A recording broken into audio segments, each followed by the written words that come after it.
In a world where magical forces flow through nature, elemental masters battle to control the sources of the magic, the nexuses. From the nexuses flow the ley lines, which send their energy into the earth and the water. The elemental masters, crystal golems, have the ability to ride the ley lines and use the power to battle their enemies. In the game Ley Lines, you play as an elemental master, commanding your golem army to destroy your rivals' forces. Victory is attained by overwhelming your rivals. Once victorious, you can declare sole control over the Nexus and the power of its ley lines.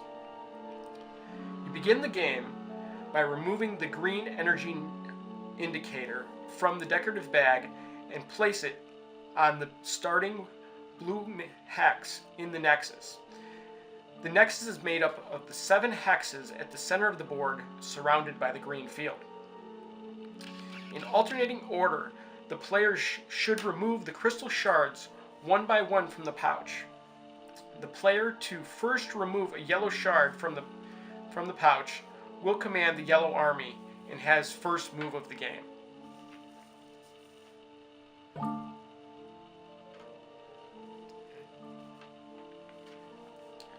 The other player will control the purple army. Orient the board so each player's field of power, which are the 12 hexes outlined by the army's colors, are in front of the player playing that army.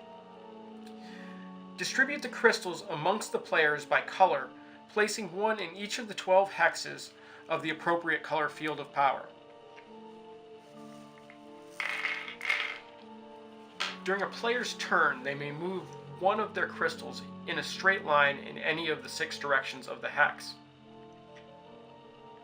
The number of places the crystal may be moved is determined by the Nexus energy indicator. When the energy indicator is on a blue or water space, the water spaces are energized. And when it is on a brown or ground space, the ground spaces are energized.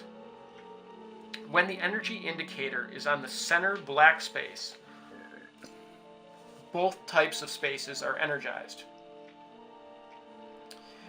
A crystal on an energized space may move any number of spaces as long as it begins and ends its move on an energized space.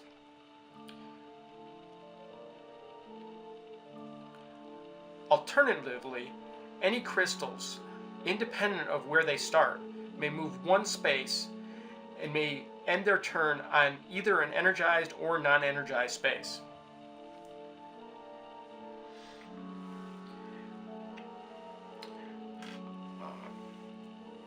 If a crystal completes its movement in a space occupied by another crystal, the crystal previously occupying that space is removed from the game. A crystal can never enter or pass through the Nexus, and no crystal can pass through or over a space occupied by another crystal.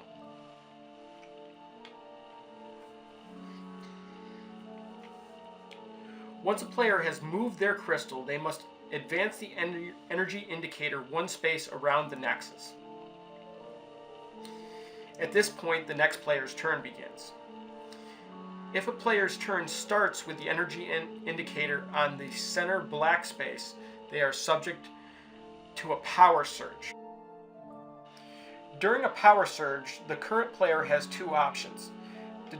Deflect the power to any one golem currently in their field of power, thus eliminating them from the game. This can either be one of their own pieces or one of their enemies that has entered their field. Alternatively, the elemental master can become incapacitated. In this situation, they would not have to remove a golem from their field of power, but they would lose their movement for that turn. Their turn would continue as normal in that the Nexus indicator would advance. If they do decide to do their movement on this turn, they should remember that all hexes are energized, so they can begin and end their movement on any space as long as movement is done according to the other rules. Play continues until one of the 2 victory conditions is achieved. If a player successfully gets 2 of their golems into another player's field of power, they overwhelm them and win the game. Alternatively, if a player no longer has at least 2 golems in play, they must submit and hand victory to their rival.